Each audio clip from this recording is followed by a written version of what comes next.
Hello दोस्तों, मैं हूं वैभव शर्मा और नर्चर क्लासेस के थ्रू आज हम इंडियन पॉलिटी भारतीय राज व्यवस्था जिसकी एक एमसीक्यू सीरीज स्टार्ट करने जा रहे हैं, जिसमें हम डेली बेसिस पे 5 क्वेश्चन को डिस्कस करेंगे।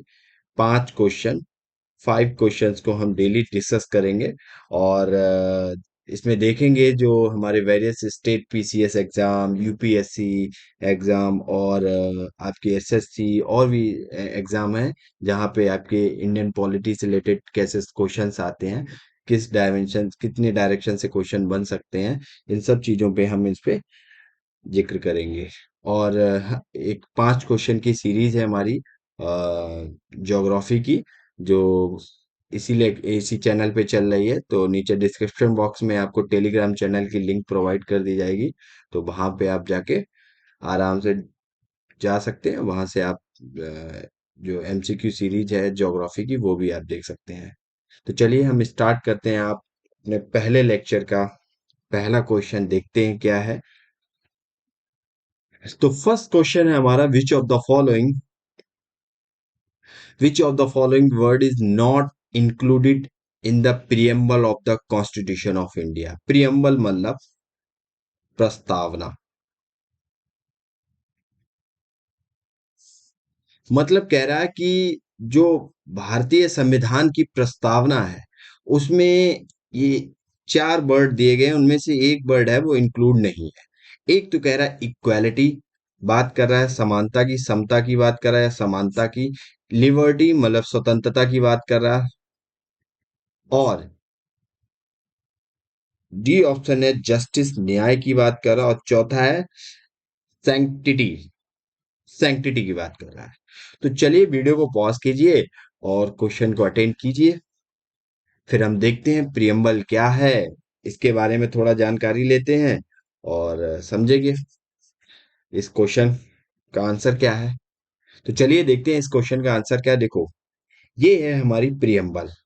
तो प्रियम्बल की बात करें, देखो ये हिंदी में भी है, इंग्लिश में भी है। ये वाला पार्ट इंग्लिश में है। प्रियम्बल की अगर बात की जाए तो प्रियम्बल क्या है? प्रियम्बल एक टाइप का क्या है? पर एक टाइप का इंट्रोडक्शन है। हमारे पूरे कॉन्स्टिट्यूशन का क्या है? इंट्रोडक्शन है। प्रियम्बल क्या है?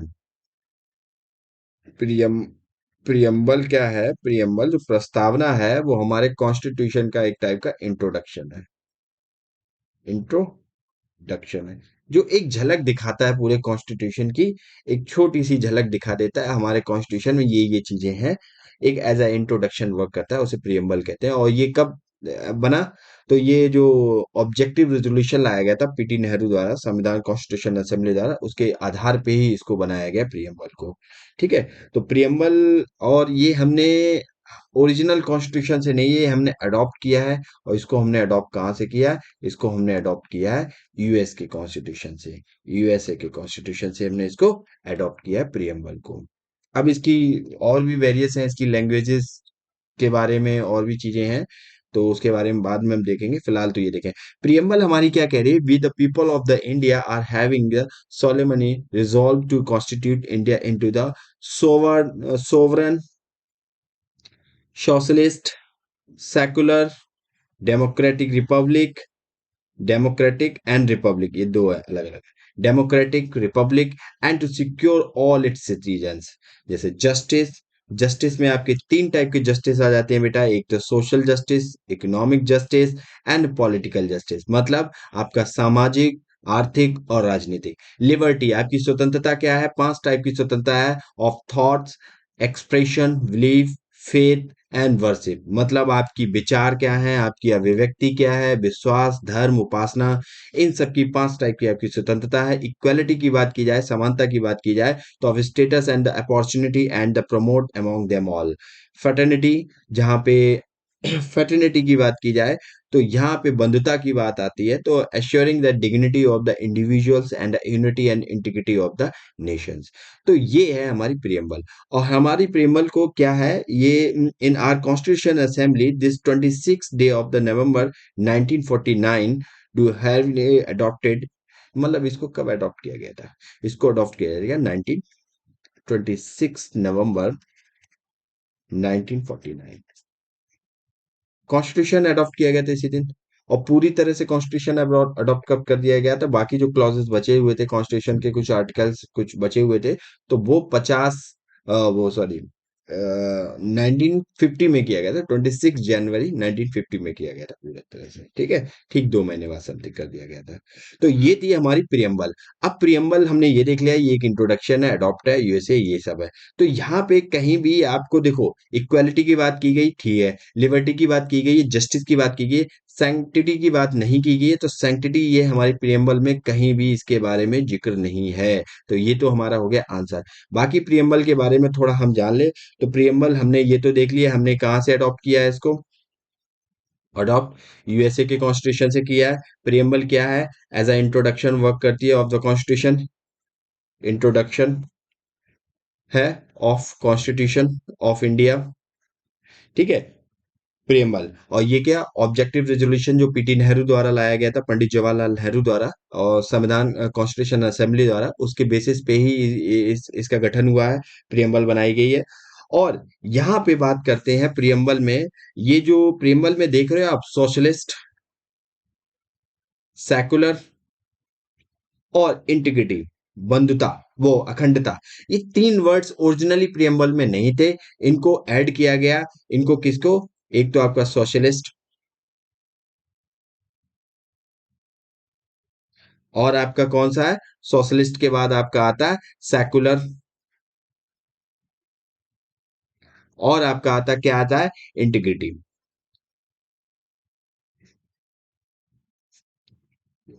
इन तीन वर्ड्स को अमेंडमेंट मतलब ऐड किया गया था 42nd कॉन्स्टिट्यूशन अमेंडमेंट एक्ट 1976 के तहत, मतलब हाँ, 1976 द्वारा इनको ऐड किया गया था। ये ओरिजिनली प्रियम्बल में नहीं थे। कौन कौन से, सामाजिक, धर्मनिरपेक्ष, पंथ निरपेक्ष और इंटीग्रिटी, जो अखंडता, ये तीन वर्ड्स नहीं थे, इनको ऐड किया गया था प्रियम्बल में। तो उम्मीद करता हूँ आपको प्रियम्बल के बारे में थोड़ा जानकारी मिली होगी, यहाँ पे क्या थी प्रियम्बल, क्या इसके बारे में थोड़ा हमें पता लग गया बेसिक सा। तो बाकी अभी और क्वेश्चन आते जाएंगे, वैसे वैसे हम इसको डिस्कस करते जाएंगे, तो आपका रिपीटिशन होता जाए। अब यहाँ पे क्वेश्चन प्रियम्बल पे किस डायरेक्शन से बन सकते हैं, इस चीज को भी समझ लेते हैं। तो देखो, जस्टिस यहाँ पे पूछा गया, तो आपसे वन लाइनर क्वेश्चन में बोल देगा, जरा जस्टिस के बारे में बताओ। मतलब इंडियन जो हमारी प्रियम्बल है, उसमें कितने टाइप के जस्टिस हैं, नीचे ऑप्शन दे रखा होगा, और पूछ देगा 1 2 3, एंड ये ऐसे ऐसे करके ऑप्शन बना सकता है। एक difficult question, one liner question भी बना सकता है, लिबर्टी के बारे में पूछ सकता है, ठीक है। तो ये सारी चीजें आपको, बेसिक चीजें आपको, अब ये प्रेमबल अगर आप याद कर लेते हैं, तो आपको कोई कठिनाई नहीं होगी, आप आराम से, अगर किसी भी डायरेक्शन से क्वेश्चन बनेगा तो प्रियम्बल के अकॉर्डिंग आप क्वेश्चन को सॉल्व कर सकते हैं। तो चलिए हम नेक्स्ट क्वेश्चन पे चलते हैं। नेक्स्ट क्वेश्चन है, which part of the Indian constitution deal with the amendment. अब यहाँ अमेंडमेंट की बात आई, संशोधन, मतलब कह रहा है इनमें से विच of the part.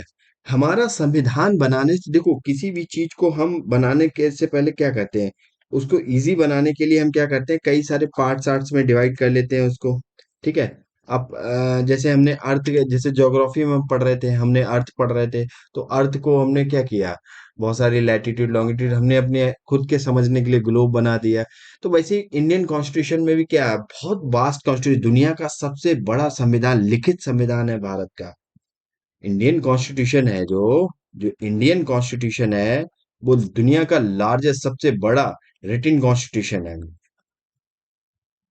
रिटिन constitution of the world है, लार्जेस्ट, समझे। तो यहाँ पे क्या है, तो इसको एकदम ऐसे पढ़ना, ये सब, तो इसके लिए आर्टिकल, शेड्यूल्स, पार्ट, इन सब चीजों में डिवाइड कर रखा था। तो इसको जो बनाया गया था, तो इसको पार्ट्स में डिवाइड किया गया, ठीक है। इसके बाद इसको शेड्यूल्स में डिवाइड किया गया, जिसे अनुसूची कहते हैं, ठीक है। इन सब चीजों में डिवाइड किया गया था इसे। तो ठीक है, तो यहाँ पे इंडियन कॉन्स्टिट्यूशन में भी कितने पार्ट हैं, अभी इसमें पार्ट है, 22 पार्ट है टोटल। कितने पार्ट है, टोटल 22 पार्ट है इसमें। अब कह रहा है 22 पार्ट में कौन से पार्ट में इंडियन कॉन्स्टिट्यूशन के अमेंडमेंट के बारे में जिक्र किया गया है, कि भारतीय संविधान, जो संविधान है, उसमें संशोधन किया जा सकता है, किस पार्ट में जिक्र किया गया है। तो 4 पार्ट दिए गए हैं, एक तो पार्ट 20, ये रोमन अंक में ही लिखा जाता है इसको, ठीक है। तो एक तो पार्ट 20 दिया गया आपको, और एक पार्ट आपको 8 दिया गया। पार्ट आपको कितना दिया गया, ये 10 और 12, 13 पार्ट दिया गया। और किस पार्ट की बात कर रहा है, पार्ट आपका 14 दिया गया। ओ 19 दिया गया, पार्ट 19 के बारे में बात की गई है। तो चलिए वीडियो को पॉज कीजिए और क्वेश्चन को अटेंड करने की कोशिश कीजिए। ठीक है, तो देखते हैं हमारा इसका आंसर क्या होगा।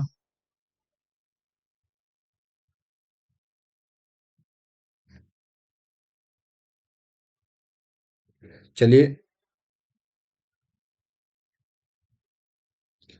तो देखते हैं। Parts 20 of the Constitution of India has only one article, that article 368। अब देखो, हम पार्ट्स के बारे में थोड़ा देख लेते हैं कि इंडियन कॉन्स्टिट्यूशन के जो पार्ट्स की बात कर रहा है, तो क्या है पार्ट्स की बात, तो उसका थोड़ा जिक्र कर लेते हैं।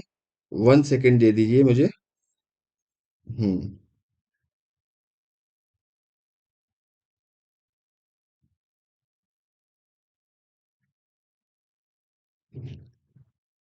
हाँ, तो पार्ट्स 20, अब देखो ये रोमन अंक में लिखा हुआ पार्ट्स 20, तो थोड़ा इस रोमन जो न्यूमेरिक वैल्यू है इसको भी समझना होगा आपको। ठीक है, पार्ट्स 20 में इंडियन कॉन्स्टिट्यूशन की बात की गई है। अब पार्ट्स 20 में कहा क्या कहा गया, इस चीज पे हम थोड़ा देख लेते हैं कि देखो, यहाँ पे जो अमेंडमेंट की बात की गई, तो कहा गया कि आर्टिकल 368 के तहत संविधान में संशोधन किया जा सकता है। संविधान संशोधन की बात की गई है, और किस पार्ट में, पार्ट आपके 20 में बात की गई है। और आर्टिकल 368 जो आपके कॉन्स्टिट्यूशन अमेंडमेंट से रिलेटेड आपके बारे में बताता है। तो तीन टाइप से आप संविधान में संशोधन कर सकते हो। अब तीन टाइप वो कौन कौन से हैं, तो पहला जो टाइप है वो है सिंपल मेजोरिटी, सिंपल मेजोरिटी। दूसरा है स्पेशल मेजोरिटी, और तीसरा है स्पेशल मेजोरिटी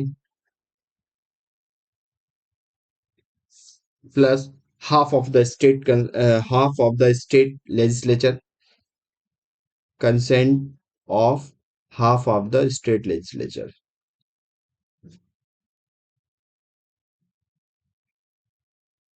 लेजिस्लेचर्स, मतलब ये कह रहा है, एक तो आप साधारण बहुमत द्वारा संशोधन कर सकते हो, दूसरा आप स्पेशल मेजोरिटी विशेष बहुमत द्वारा संशोधन कर सकते हो, और तीसरा कहा गया आप स्पेशल मेजोरिटी, जिसमें कहा गया विशेष बहुमत और आधे राज्य के जो आप सहमत, उनके संशोधन द्वारा इसमें संशोधन कर सकते हो सहमत से। ठीक है, तो तीन टाइप के आप संशोधन कर सकते हो, अमेंडमेंट, कॉन्स्टिट्यूशन अमेंडमेंट किए जा सकते हैं। अब बाकी इनमें क्या है, सिंपल मेजोरिटी में कौन कौन से अमेंडमेंट आते हैं वो हम बाद में देखेंगे, जब क्वेश्चन आगे आगे काफी ज्यादा लंबा हो जाएगा तो प्रोसेस ये। लेकिन फिलहाल आप ये देखो, पार्ट 20 में आपके आर्टिकल, कॉन्स्टिट्यूशन का आर्टिकल 368 आपका क्या कहता है, आपके कॉन्स्टिट्यूशन अमेंडमेंट के बारे में जिक्र करता है।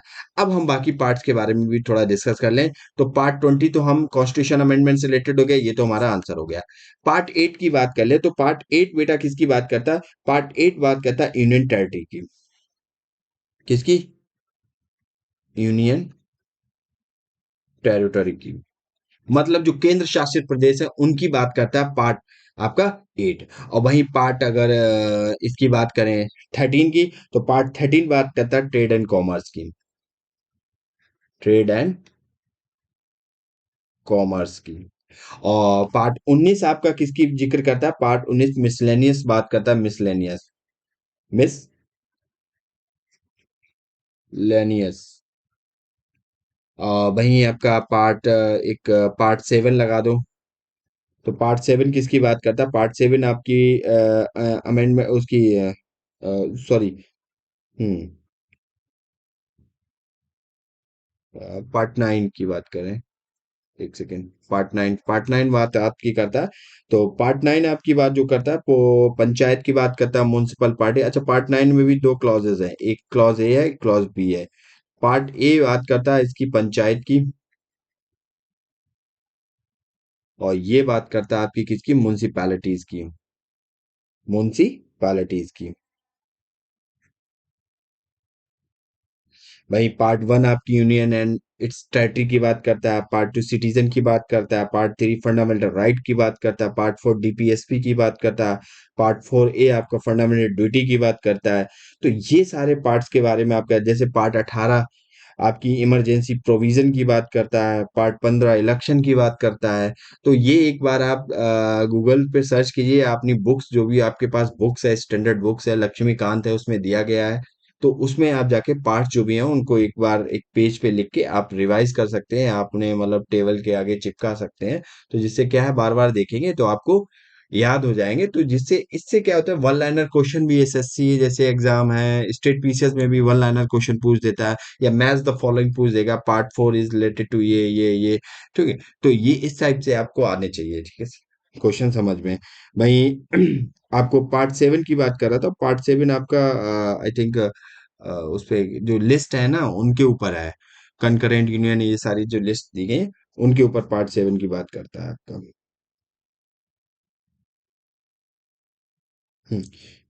यूनियन टेरिटरीज की बात करता है, जो आपकी लिस्ट है, डीमेरिट सेवन इवेंट। तो चलिए नेक्स्ट चलते हैं हम अपने क्वेश्चन पे। तो ये हमने पार्ट्स के बारे में जान लिया। नेक्स्ट हमारा, who among the following is the supreme commander of the Indian arm force. मतलब ये चार ऑप्शन दिए गए हैं, उसमें से कहा गया है इनमें से कौन से supreme commander of arm Indian arm force के सुप्रीम कमांडर है। तो उसके बारे में हमें थोड़ा जिक्र करना है। तो चलिए, चार ऑप्शन दिए गए हैं। प्रेसिडेंट ऑफ इंडिया, भारत का राष्ट्रपति बोला गया, भारत का वाइस प्रेसिडेंट उपराष्ट्रपति बोला गया, प्राइम मिनिस्टर, भारत का प्रधानमंत्री, डिफेंस मिनिस्टर ऑफ इंडिया, रक्षा मंत्री। तो चार ऑप्शन दिए गए। अब देखो, कंफ्यूज मत होना, supreme commander of Indian arm force, थोड़ा सोच समझ के करना क्वेश्चन को, ठीक है। नहीं तो दिमाग में कुछ भी आ रहा, कुछ भी आप मार दो। काफी सटीक आंसर है यहाँ पे, ठीक है। हाँ, एक तो एलिमिनेट कर सकते हो इजिली, लेकिन बाकी तीन को एलिमिनेट करना थोड़ा डिफिकल्ट है। तो चलिए, सुप्रीम कमांडर बोला कि तीनों जो आर्म फोर्स हैं आपकी, कौन कौन से आर्म फोर्स हैं, एक तो आर्मी है, एक आपकी नेवी है, और एक आपकी कौन सी है, एक आपकी बेटा एयरफोर्स है। अब इन तीनों का कोई हेड है, सुप्रीम कमांडर। अगर वॉर हो गई तो इनको कोई कमांड करता है, जिसके अंडर में इनका हेड है होता है, ठीक है। तो वो कौन होता है इन तीनों में से। चलिए वीडियो को पॉज कीजिए, खुद से क्वेश्चन को अटेंड कीजिए, देखते हैं आप कितना कर लेते हैं। जब तक आप खुद से क्वेश्चन को अटेंड नहीं करना सीखेंगे तब तक कोई फायदा नहीं है। तो चाहे बेशक एक दो क्वेश्चन गलत करना, गलत करो, लेकिन क्वेश्चन को लॉजिकल वे में अटेंड करने की कोशिश जरूर करो। जब तक अटेंड नहीं करेंगे तब तक आप क्वेश्चन क्वेश्चन को सॉल्व करना नहीं सीख पाएंगे। तो चलिए देखते हैं, supreme commander of Indian arm force. तो देखिए, इंडिया प्रेसिडेंट, भारत का जो प्राइम मिनिस्टर होता है वो supreme commander of the head of the Indian state, इसे head of the Indian state भी बोला जाता है, फर्स्ट एडिशन ऑफ इंडिया होता है, and supreme commander of the Indian arm force. तो ये होता है आपका आंसर। अब थोड़ा पढ़ लेते हैं हम बच्चों किसके बारे में, प्रेसिडेंट ऑफ इंडिया के बारे में। प्रेसिडेंट ऑफ इंडिया होता है, इसके बारे में भारत के जो कॉन्स्टिट्यूशन है इंडिया का, उसके पार्ट 5 में जिक्र किया गया है। आर्टिकल बोला गया, आर्टिकल जो आपका 52 से लेके 78 जो आर्टिकल है यहाँ पे जिक्र किया गया, और इसमें भी बोला गया यूनियन एग्जीक्यूटिव की बात की गई। अच्छा, इसमें डायरेक्ट प्रेसिडेंट के बारे में नहीं बोला गया, इसमें किसके बारे में, यूनियन एग्जीक्यूटिव की बात की गई है। और यूनियन एग्जीक्यूटिव में आपके कौन से आते हैं, आपका प्रेसिडेंट आता है, वाइस प्रेसिडेंट आता है, आपका पीएम आता है, आपका कैबिनेट आते हैं, कैबिनेट मिनिस्टर्स आते हैं आपके, और कौन आते हैं, आपका अटॉर्नी जनरल आता है। ये कैबिनेट यूनियन एग्जीक्यूटिव में आते हैं, और इसमें आर्टिकल में जिक्र किया गया, आर्टिकल 5 टू लेके 7 8 तक। जैसे अटॉर्नी जनरल की बात किसमें की गई, आर्टिकल 76, ये किसके बारे में बताता है, ये अटॉर्नी जनरल के बारे में बताता है। अब वन लाइनर क्वेश्चन पूछ देगा, in which of the article is related to attorney general, या इनमें से article 76 related to in which of the following. तो नीचे चार ऑप्शन दे रखेंगे, prime minister, cabinet minister, defence minister, finance minister, attorney general. तो आपको इस टाइप के आर्टिकल, जो इंपॉर्टेंट आर्टिकल है वो आपको आने चाहिए। वैसे तो बहुत सारे आर्टिकल हैं, लेकिन सबको याद करना, सबको याद रखना जरूरी नहीं है, और इतने कर भी नहीं पाओगे, कैपेसिटी से बाहर हो जाएगा। लेकिन आप इंपॉर्टेंट जो आर्टिकल हैं आप उनको याद करना आपके लिए काफी ज्यादा जरूरी होता है, क्योंकि क्वेश्चन पूछ दिए जाते हैं वन लाइनर आर्टिकल वाइज, क्योंकि आपके एसएसडी जो एसएससी है और स्टेट पीसीएस है, इन जैसे एग्जाम में तो डायरेक्ट आर्टिकल बेस्ड क्वेश्चन ही बन जाते हैं। ठीक है, तो प्रेसिडेंट के बारे में जान लिया, तो प्रेसिडेंट के बारे में और जान लो। ये क्या होता है? हेड ऑफ स्टेट भी होता है, हेड ऑफ स्टेट भी बोलते हैं। भारत में जितने भी काम होते हैं वो सारे प्रेसिडेंट के नाम पे होते हैं। भारत में कोई भी कानून आता है, अगर सेंटर में कोई कानून आता है, तो बिना प्रेसिडेंट के हस्ताक्षर के, साइन के, वो लॉ नहीं बनता, तब तक कानून नहीं बनता है। प्रेसिडेंट के साइन होने चाहिए। प्रेसिडेंट की क्या होता है, ठीक है, तो ये प्रेसिडेंट के बारे। वाइस प्रेसिडेंट की बात करें तो वाइस प्रेसिडेंट क्या है? अच्छा, प्रेसिडेंट के जब ओथ लेता है ये, तो अपनी ओथ किस पे लेता है? ओथ कौन दिलाता है? चीफ जस्टिस ऑफ इंडिया इसको ओथ दिलाता है। चीफ जस्टिस ऑफ इंडिया नहीं है तो सुप्रीम कोर्ट का सबसे हाईएस्ट जो सीनियर मोस्ट जज होगा वो इसको ओथ दिलाता है। वाइस प्रेसिडेंट की बात करें तो वाइस प्रेसिडेंट क्या होता है? वाइस प्रेसिडेंट को ओथ कौन दिलाता है? वाइस प्रेसिडेंट को ओथ दिलाता है प्रेसिडेंट। और वाइस प्रेसिडेंट के बारे में ही जिक्र है। और किसमें जिक्र है? आपकी इसी आर्टिकल 52 से लेकर 78 के बीच में है। यूनियन एग्जीक्यूटिव का पार्ट है ये वाइस प्रेसिडेंट। और second citizen of the India, president first citizen of the India होता है, और vice president second citizen of the India in the order. Okay. और वाइस प्रेसिडेंट क्या होता है? ये sitting chairman of the Rajya Sabha भी होता है, और इसको वेतन भी, जो भी सैलरी अलाउंसेस जो भी मिलते हैं, इसको सारे सैलरी अलाउंसेस सारी चीजें किसके मिलती हैं? राज्यसभा के जो सिटिंग चेयरमैन होता है उसकी मिलती है। वाइस प्रेसिडेंट की से कोई सैलरी वैलरी नहीं मिलती है। ठीक है, वाइस प्रेसिडेंट जब राष्ट्रपति नहीं है तो उसका पद खाली ना हो, तो इसलिए ये इसको एज एडॉक जो भी वाइस प्रेसिडेंट प्रेसिडेंट के पद पे है, तो उस टाइम इसको प्रेसिडेंट की सारे अलाउंसेस सैलरीज मिलते हैं। ठीक है, तो ये वाइस प्रेसिडेंट के बारे में हो गया। प्राइम मिनिस्टर के बारे में बात करें तो प्राइम मिनिस्टर के बारे में कोई ज्यादा डिटेल से नहीं दिया गया है हमारे इंडियन कॉन्स्टिट्यूशन में। आर्टिकल 75 थोड़ा जिक्र करता है। आर्टिकल 75 बोलता है कि एक कैबिनेट होगी, राष्ट्रपति की एक कैबिनेट होगी, और उस कैबिनेट का हेड होगा वो वाइस प्रेसिडेंट होगा। और एक सवाल यहाँ पे बनती है, प्राइम मिनिस्टर होगा। प्राइम मिनिस्टर क्या होता है? प्राइम मिनिस्टर दो सवाल बनते हैं, एक तो इलेक्ट किया जाता है या अपॉइंट किया जाता है भारत में। तो भारत में जो प्राइम मिनिस्टर होता है वो क्या होता है? अपॉइंट किया जाता है प्रेसिडेंट, जिसके ज्यादा एमपीज होते हैं, और तो उसको ही क्या करता है? उसको ही प्रेसिडेंट क्या करता है?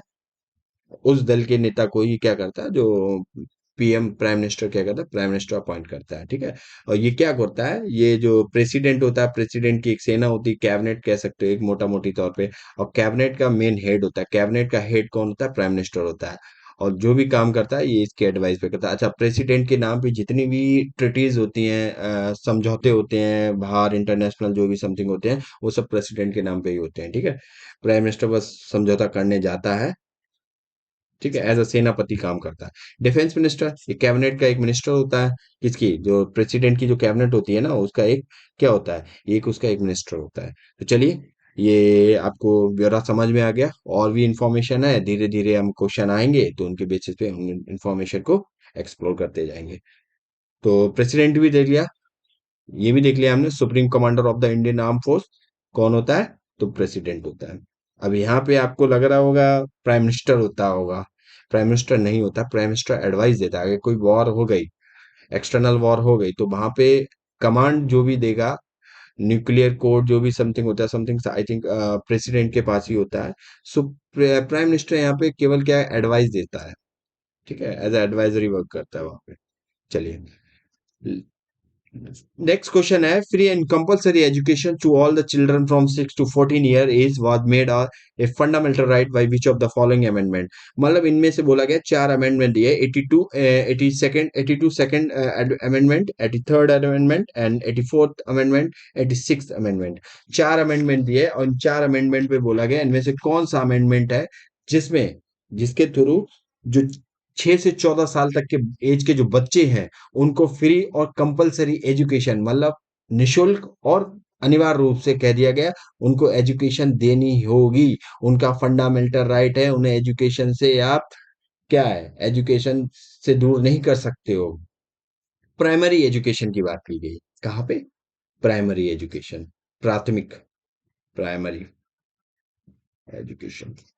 तो कौन सा कॉन्स्टिट्यूशन अमेंडमेंट, अब अमेंडमेंट की बात कर चुके हैं, किस आर्टिकल में अमेंडमेंट की बात की गई? आर्टिकल 368 में आपकी अमेंडमेंट की बात की गई थी। ठीक है, 3 टाइप के अमेंडमेंट कॉन्स्टिट्यूशन कर सकते हैं, और कौन सा पार्ट था? पार्ट 20 था आपका।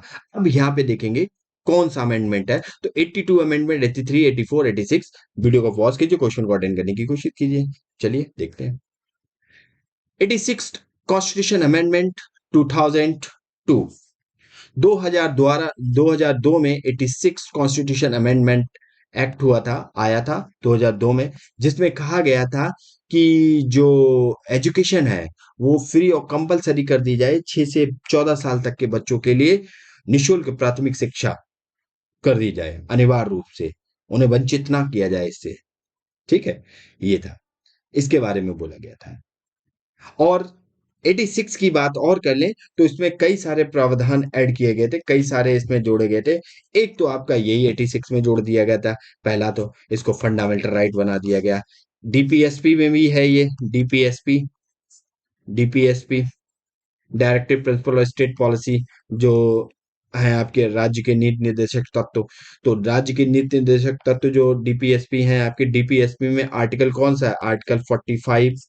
इसमें भी बोला गया, इसमें क्या बोला गया कि इसमें बोला गया जो सभी 14 साल तक के बच्चे हैं, हम्म, उनको क्या है? फ्री एंड कंपलसरी एजुकेशन दी जाए, कंपलसरी है एजुकेशन, ये डीपीएसपी। वही फंडामेंटल ड्यूटी, जिसे मौलिक कर्तव्य बोलते हो, वो भी 86 कॉन्स्टिट्यूशन अमेंडमेंट एक्ट के तहत उसमें भी बोला गया, 6 से 14 साल तक के बच्चों के लिए कंपलसरी एजुकेशन की बात की गई, कि एजुकेशन देना, जो भी पेरेंट्स हैं उनके माता पिता जो भी हैं उनके द्वारा 6 से 14 साल के बच्चों तक को एजुकेशन देना आपका कर्तव्य, आपकी ड्यूटी है। तो 86 कॉन्स्टिट्यूशन अमेंडमेंट पे ऐसा बोला गया, काफी ज्यादा इंपॉर्टेंट अमेंडमेंट एक्ट है ये। और वहीं constitution amendment act fundamental right की बात करें तो आर्टिकल 21A, ड्यूटीज आपकी किसमें आ जाती हैं? आर्टिकल 51A, जिसमें ओरिजिनली आपकी 10 ड्यूटीज थी, लेकिन 86 कॉन्स्टिट्यूशन अमेंडमेंट एक्ट 2002 के तहत एक ड्यूटी और जोड़ दी गई। अब प्रेजेंटली करंटली कितनी ड्यूटी है? 11 ड्यूटी है, जिसमें से आपकी ये एक 6 से 14 साल के बच्चों के लिए जो फ्री एंड कंपलसरी एजुकेशन जोड़ दिया गया है। डीपीएसपी आपकी दी गई है, बाकी हम जब क्वेश्चन आगे देखेंगे तो डिटेल में देखेंगे। बाकी हम देख लेते हैं 82 कॉन्स्टिट्यूशन अमेंडमेंट एक्ट, ये 2000 में आया था। और इसमें क्या क्या गया था? इसमें कहा गया था जो यूनियन और स्टेट पब्लिक सर्विस कमीशन है, जो यूनियन और स्टेट पब्लिक सर्विस कमीशन, संघ लोक सेवा आयोग या राज्य लोक सेवा आयोग, ठीक है, में किसकी बात की गई थी? कमीशन में रिजर्वेशन की बात की गई थी, में रिजर्वेशन की बात की गई थी। और किसके लिए रिजर्वेशन की बात की गई थी? एससीज एंड एसटीज, जो शेड्यूल अनुसूचित जाति अनुसूचित जनजाति थे, उनके लिए अंक या एलिजिबिलिटी जो भी थी उसके बारे में बात की गई थी। 82 सेकंड कॉन्स्टिट्यूशन अमेंडमेंट है। अब 82 constitution amendment, 83rd constitution amendment की बात करें तो ये भी आपका 2000 में हुआ था और 2000 में हुआ था। इसमें क्या किया गया था? इसमें कहा गया था जो अरुणाचल प्रदेश है, अरुणाचल, जो आपका अरुणाचल प्रदेश है उसमें जो पंचायत थी, पंचायत में इस चीज को क्या किया था? रिजर्वेशन दिया गया था। तो यहाँ पे जो पंचायत थी अरुणाचल प्रदेश में, पंचायत, इन पंचायत में क्या था? जो एससीज थे उनको क्या दिया था? रिजर्वेशन दिया गया था, रिजर्वेशन। तो इस रिजर्वेशन को कैंसिल कर दिया, कहा गया हटा दिया जाए, वो वहां की जातीय समूह नहीं है यहाँ पे समथिंग। 84 कॉन्स्टिट्यूशन अमेंडमेंट, और 84 कॉन्स्टिट्यूशन अमेंडमेंट में बेटा क्या कहा गया? 84 कॉन्स्टिट्यूशन अमेंडमेंट आपकी बात करता है जो आपकी लोकसभा है, जो आपकी लेजिस्लेचर असेंबली है, विधानसभाएं हैं राज्य की, उनमें जो सीट्स की संख्या है 200, 2026 तक सेम रहे, कोई चेंजेस ना हो, ऐसा कहा गया था। मतलब आपकी लोकसभा और जो आपकी स्टेट लेजिस्लेचर असेंबली, जो राज्य की विधानसभाएं हैं, इनमें जो सीट्स हैं, कहा गया सीट्स हैं उनमें 2026 तक नो चेंज, कोई भी परिवर्तन ना किया जाए। ठीक है, तो ये हमने तीनों चारों हमने अमेंडमेंट देख लिए, हमने अमेंडमेंट एक्ट देख लिया किस आर्टिकल के थ्रू आता है, ये सारी चीजों पे हमने डिस्कस कर लिया। अब हम चलते हैं अपने नेक्स्ट क्वेश्चन, और नेक्स्ट क्या है? ये हमारा लास्ट क्वेश्चन हमारे इस वीडियो का, लास्ट क्वेश्चन है, और लास्ट क्वेश्चन क्या कह रहा है, which of the following features of the constitution have been borrowed from the government of India act 1935। देखो, एक तो चीज लो, सोच लो कि भारतीय जो संविधान है, दुनिया का सबसे बड़ा लिखित संविधान है, और दुनिया का सबसे बड़ा लिखित संविधान है, तो हमारा जो संविधान है वो हमारा फ्लेक्सिबल भी है और रिजिड भी है, दोनों टाइप का है। ठीक है। अब फ्लेक्सिबिलिटी अगर इसकी बताई जाए तो फ्लेक्सिबिलिटी क्या है, इसकी फ्लेक्सिबिलिटी की बात की जाए तो इसमें आसानी से अमेंडमेंट किया जा सकता है सिंपल मेजोरिटी से। रिजिडिटी की बात की जाए, कॉम्प्लेक्स की बात की जाए, तो क्या है, रिजिडिटी ये है कि इसमें आसानी से क्या है, आसानी से चेंजेस ना किया जा सके।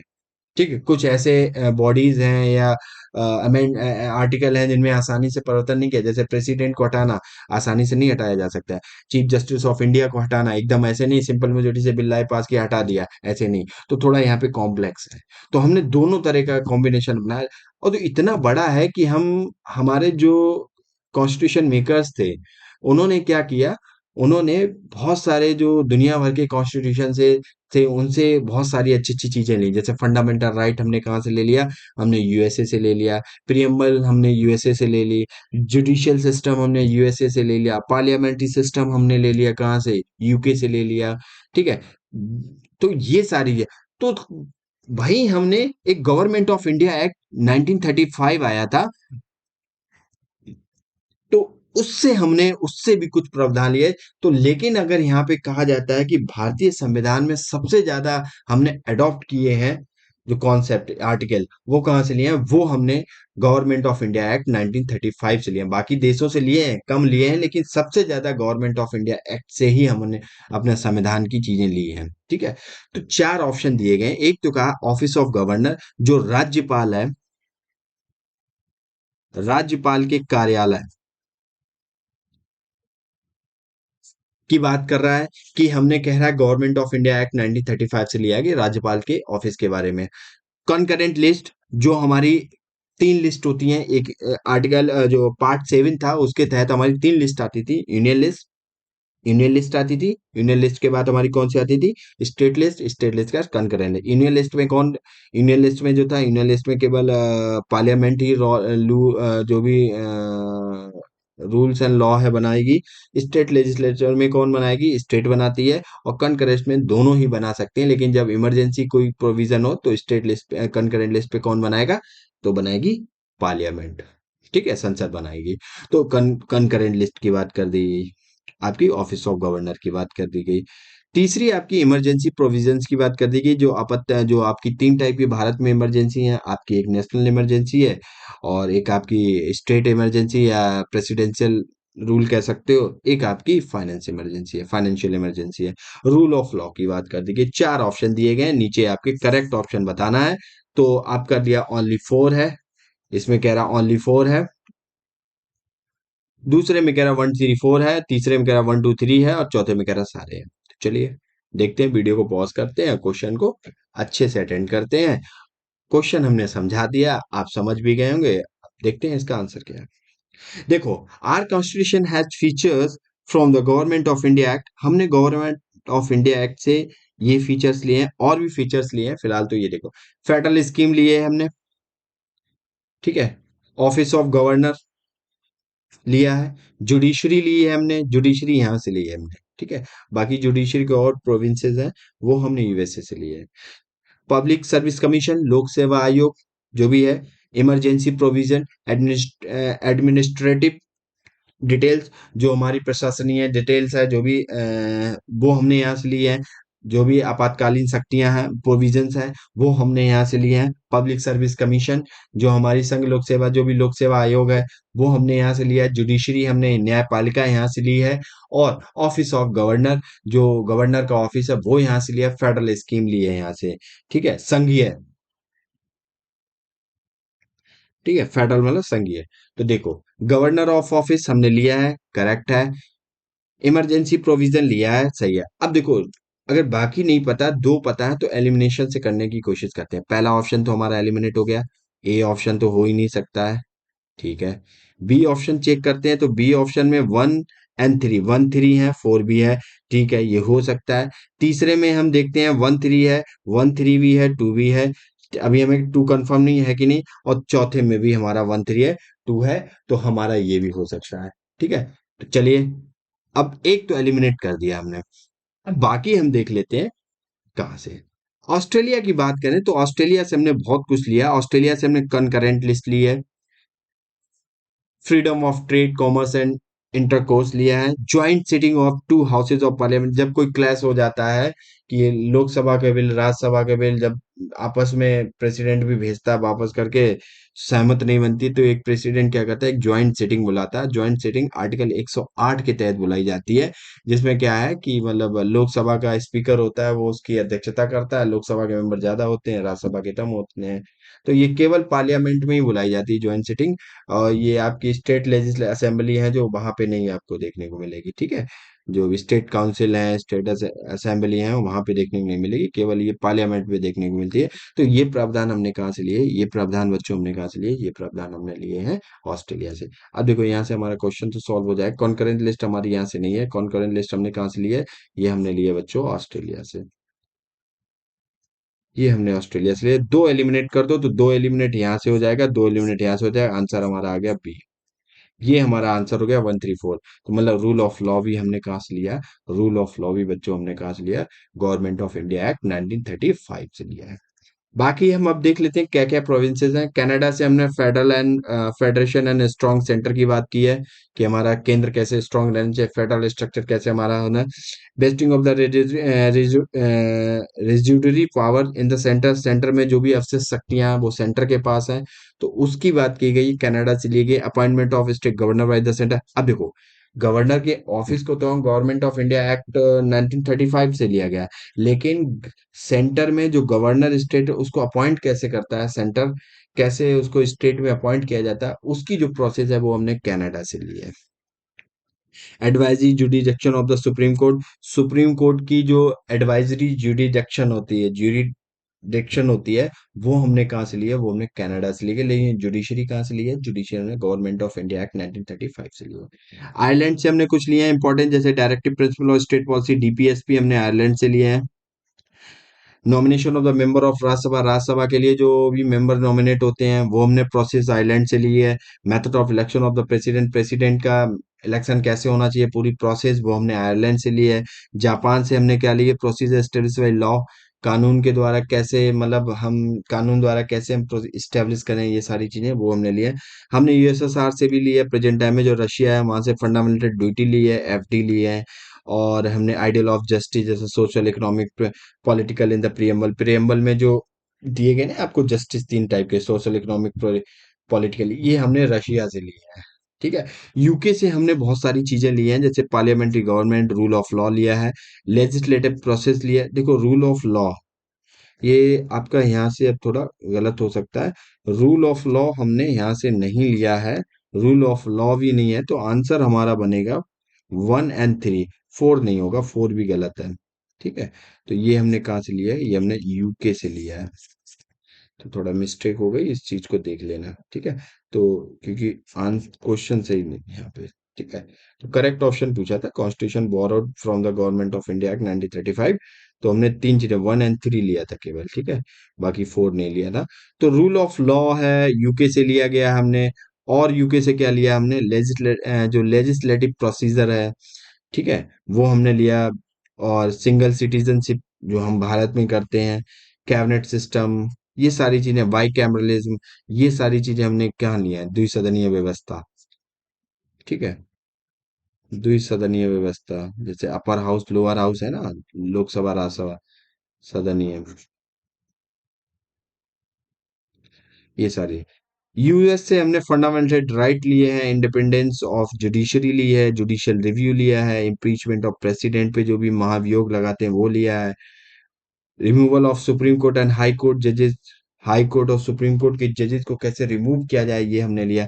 तो देखो बहुत सारी चीजें हमने, बहुत सारे फंडामेंटल जो देश थे उनके कॉन्स्टिट्यूशन से अडॉप्ट की गई हैं। ये पूरी एक लिस्ट है, 8 10 टाइप तक के हैं, तो 10 देशों से हमने लिया है और बाकी गवर्नमेंट ऑफ इंडिया एक्ट है। इनको एक कॉपी पे, एक पेज पे बना लिख लीजिए और अपने टेबल के आगे चिपका लीजिए। बार बार देखेंगे तो याद हो जाएंगे, क्योंकि इनको, इन चीजों को रट नहीं सकते, थोड़ा बस एक बार देख लो और थोड़ा मनन चिंतन जो भी करो, समथिंग करो, तो थोड़ा याद हो जाएंगे आपको। जैसे भी आप इसको रिवाइज कर सकते हो, बार बार देख सकते हो, तो ज्यादा बेटर है। तो आपको यहाँ पे, क्योंकि इनसे क्वेश्चन बनते हैं, जैसे आपसे अभी क्वेश्चन पूछ दिया, यूपीएससी स्टेट पीसीएस में बहुत सारे क्वेश्चन है, एसएससी में वन लाइनर क्वेश्चन बन जाएगा, आपसे पूछ देगा कि जुडिशरी, तो आपको पता है कि गवर्नमेंट ऑफ इंडिया 1935 से ली गई। अब पूछ देगा जो removal of supreme court and high court जजेस है वो कहाँ से लिया गया, चार चार देश के नाम दे देगा, UK, US, Germany and France दे देगा। अब आपको पता होना चाहिए यूएसए से लिया गया। Advisory jurisdiction of the supreme court कहाँ से लिया गया, ये कनाडा से प्रोविजन लिया गया। तो ये इस टाइप से क्वेश्चन आपके बन जाते हैं, किस किस टाइप से, किस डायमेंशन से आपके क्वेश्चन बन सकते हैं। तो इस पे जरूर डिस्कशन करना, क्योंकि ये एक क्वेश्चन तो नहीं है, ये तो बस एक जरिया था आपको समझाने का कि यहाँ पे बहुत डायरेक्शन से सवाल बन सकते हैं। तो ये वाला टॉपिक है, इसको अच्छे से रिवाइज कर लो, तो यहाँ से आपका क्वेश्चन नहीं जाना चाहिए। तो चलिए, आज हमारे 5 क्वेश्चन थे, पहला वीडियो था और इसमें हमने 5 क्वेश्चन को डिस्कस किया, जिसमें हमने प्रियम्बल को भी देखा, पार्ट्स को भी डिस्कस किया और हमने जो भी कॉन्स्टिट्यूशन में अडॉप्ट किया है, कहाँ से अपने संविधान में अडॉप्ट किया, ये सारी चीजों को देखा। तो काफी अच्छे क्वेश्चन थे, काफी जानकारी मिली होगी इनके बारे में, इनको और अच्छे से डिटेल से पढ़िए। अभी आगे और क्वेश्चन आते रहेंगे अब सीरीज में, तो बार बार रिपीटेशन होता रहेगा इन कॉन्सेप्ट का, और बार बार ये चीजें जहन में बनी रहेंगी। तो बस ये कंटिन्यू रखना सीरीज को, काफी ज्यादा आपको लाभ मिलेगा आपके एग्जाम के लिए। ठीक है, तो ये हमारा टेलीग्राम चैनल है। अब यहाँ पे हम इस वीडियो के लिंक और पीडीएफ प्रोवाइड कर दी जाएगी आपको। ये इंस्टाग्राम चैनल आईडी है, यहाँ पे ज्वाइन कर लीजिए। करंट बेसिस पे जो भी डेली बेसिस पे करंट होती है उसको प्रोवाइड किया जाता है, यहाँ पे आपको मिलेगी सारी करंट, और क्विजेज भी मिलती है यहाँ पे। जो भी आपकी रिपोर्ट जो भी करंट है, काफी आपके रिवीजन के तौर पे आपके लिए बहुत बेनिफिशियल है। और डिस्क्रिप्शन बॉक्स में, अब ये आपका टेलीग्राम चैनल की लिंक डिस्क्रिप्शन बॉक्स में भी दी गई है, तो देख लीजिए, ज्वाइन कर लीजिए टेलीग्राम चैनल। वहां पे आपको एक हमारी 5 क्वेश्चन की सीरीज मॉर्निंग में आती है, ज्योग्राफी की एमसीक्यूज है, काफी बेनिफिशियल है। 35 36 लेक्चर समथिंग पढ़ चुके हैं उसके, तो वो आपको काफी ज्यादा बेनिफिशियल आपके एग्जाम पर्सपेक्टिव से है, उसको भी देखते रहिएगा। और ये हमारा एक नया इनिशिएटिव है और इसमें हम आगे इसको कंटिन्यू रखेंगे अब।